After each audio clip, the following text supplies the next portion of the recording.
Hola, esta es La Oruga, un podcast para pensar el presente desde nuestras memorias. Imagina que vas a este lugar, sola, sin decirle a nadie. Es un lugar en el que ya estuviste antes. Hace exactamente un año y ahora vuelves, a la misma hora y con la misma ropa del año pasado. Y te quedas allí un rato, en silencio. Es una especie de ritual invisible. ¿Qué puede llevarte a hacer algo así? Bueno, me imagino que puede ser algo raro para algunas personas. Incluso viéndolo desde ahora, también podría ser raro para mí. Pero entonces no me lo parecía y para mí era como celebrar un cumpleaños, porque finalmente ese día había vuelto a nacer y también se había quedado ahí un pedacito de mí.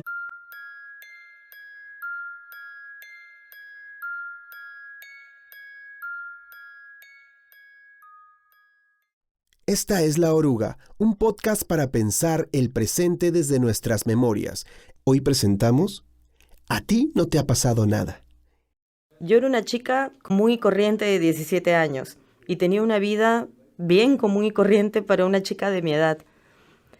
Estaba saliendo del colegio, recién salida del colegio, iba al coro de la parroquia. Me preparaba para dar el examen de ingreso para estudiar en la universidad y además también iba al coro de la universidad porque me encantaba la música y todavía me sigue gustando. Y era un muy buen coro.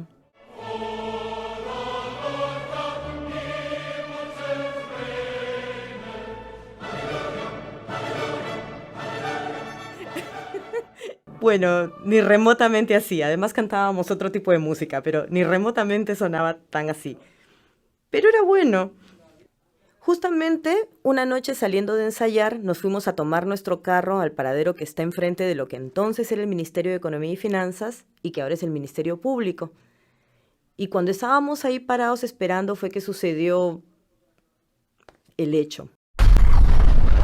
Desde tempranas horas se vienen realizando las tareas de limpieza aquí en las puertas del Ministerio de Economía en la avenida Bancay, donde el estallido de una...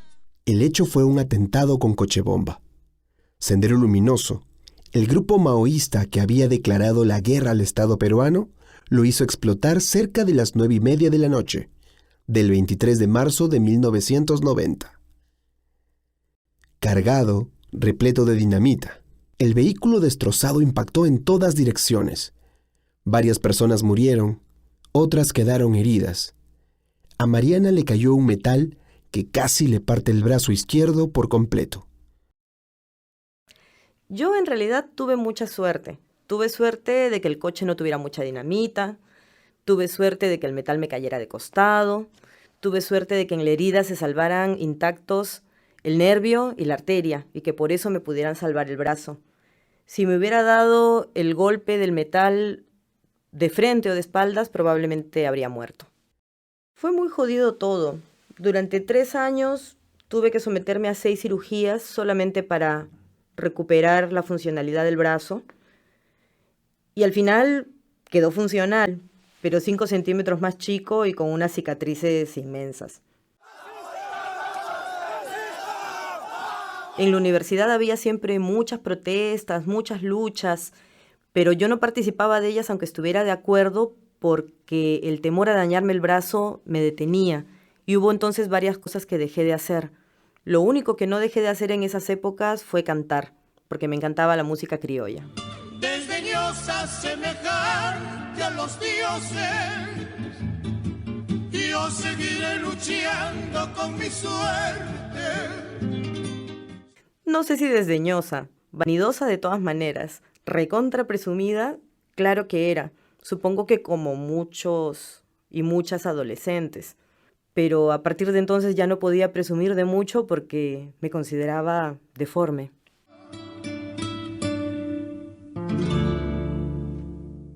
Yo nunca he querido hacerme la víctima de buscar la compasión de nadie, porque además odio la posibilidad de ser vulnerable. Jamás me sentí vulnerable antes, detesto la posibilidad de ser vulnerable ahora o que alguien pueda verme de esa manera. Entonces, cuando pasó todo esto, yo traté de ser bien deportiva y creo que así lo asumí. Dicen que luego de un shock las personas deben pasar por momentos de dolor, descanso, de duelo y, de ser posible, ser acompañados para superar lo vivido. Probablemente yo tendría que haber hecho un duelo por mi brazo, porque ya no está el brazo que era mío. Pero yo solamente seguí adelante y entonces creo que no procesé la pena o lo que pasó, no lo procesé del todo bien. No tuve tiempo de hacer luto porque estaba esmerada en que el brazo funcionara. Entonces, de lutos, nada. Pero de todas maneras yo tenía mi propio ritual personal que nadie sabía. En el primer aniversario, fui a pararme al mismo sitio con una ropa igualita que tenía el año anterior. Y solamente estuve ahí parada un rato, pensando, recordando, y luego me fui.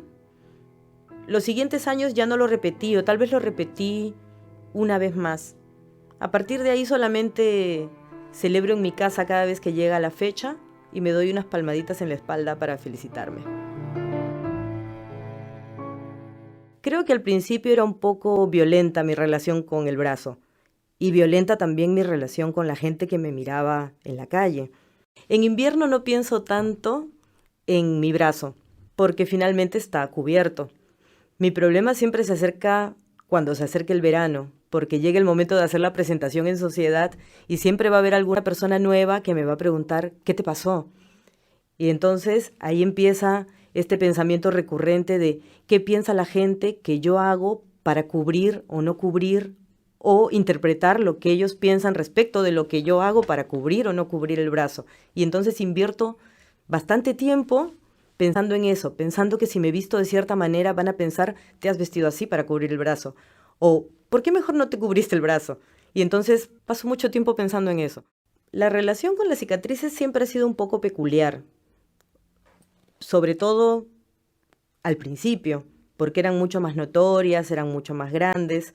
Tal vez sí tenía un poco la intención de cubrirlas un poco más, pero también era un poco más agresiva al mostrarlas.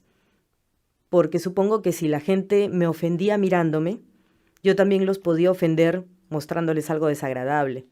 Y entonces fue que me pasó una circunstancia que mirándola desde ahora es tal vez chistosa, o tal vez no debía hacerlo.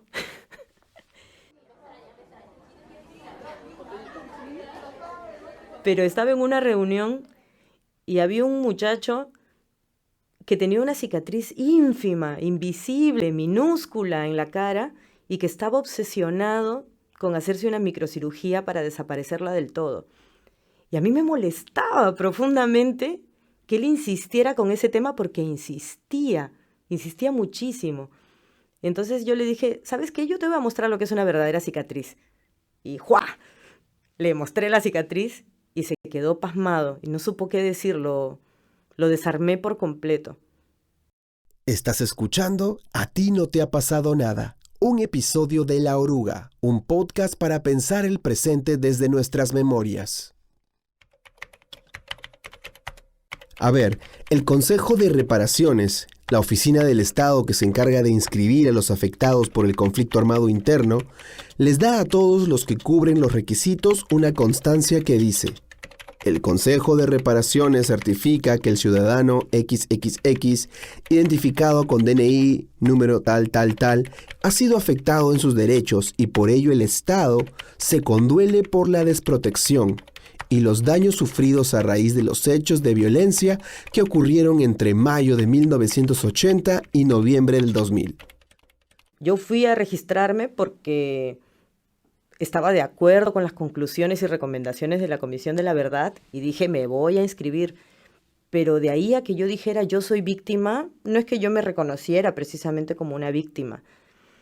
Y tampoco es que me la hicieran muy fácil al momento de inscribirme. O sea, yo tenía todo para demostrarlo, pero ni yo me sentía muy víctima porque me parecía un poquito poca cosa en comparación con otras.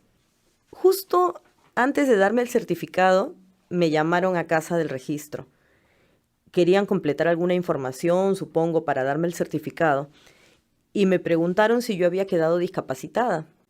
Entonces yo les dije que no había quedado discapacitada. Y me dijeron, ya, no, ¿verdad? Y fue como, a ti no te ha pasado nada.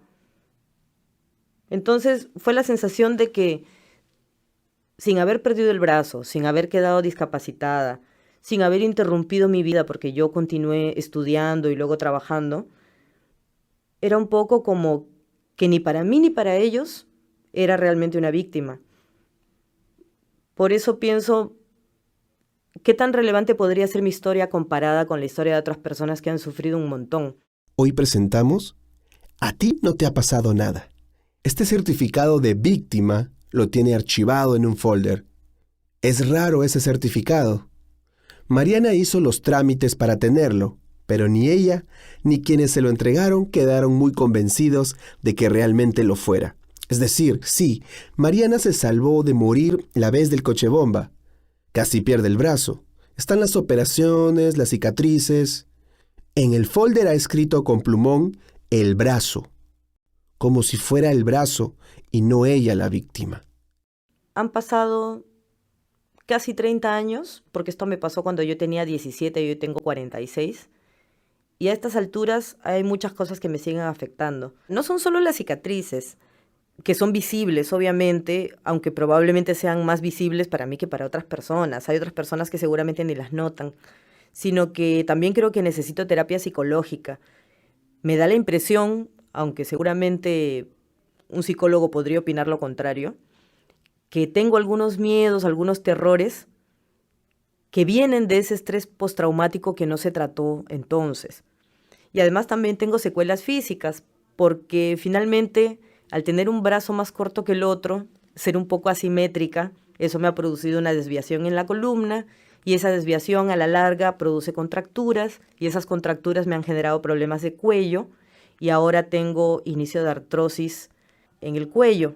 Así que después de casi 30 años, todavía me sigue pasando factura. ¿Qué es ser una víctima? ¿Puede uno dejar de serlo? ¿Puede alguien que literalmente ha sufrido en carne propia la violencia dejar atrás esta condición? Yo tenía unos sentimientos encontrados respecto de si hacerme cirugía estética o no.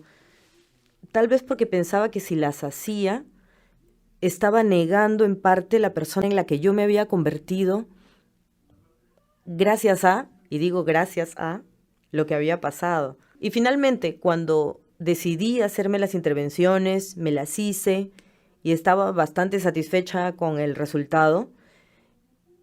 Me acuerdo que una amiga me dijo que se había decepcionado un poco de que yo me hubiera operado, porque ella pensaba que yo era una persona muy valiente y que estaba por encima del concepto de belleza. No se lo dije en ese momento, pero me ofendió profundamente porque ¿quién era ella para decirme cómo debía sentirme yo respecto de mi cuerpo? Era mi cuerpo, operarlo era mi decisión. ¿Por qué tenía ella que opinar al respecto? La historia de Mariana, la historia de su brazo, es la historia de cómo las guerras entran en el cuerpo de quienes las viven y no se van nunca más. Es la historia de los destrozos que dejan las explosiones en las ciudades atacadas, edificios destruidos, cuerpos marcados. También es la historia de los que las peruanas y peruanos de hoy tenemos en común. Vivimos con las consecuencias. ¿Y por qué los relatos que valen tienen que ser solamente los trágicos? Yo entiendo que sensibilizan más a las personas porque escuchar a alguien llorar de todas maneras los va a hacer sentir empatía. Pero también hay historias como la mía que son chiquitas y que también podrían estar ahí y que podrían servir de algo.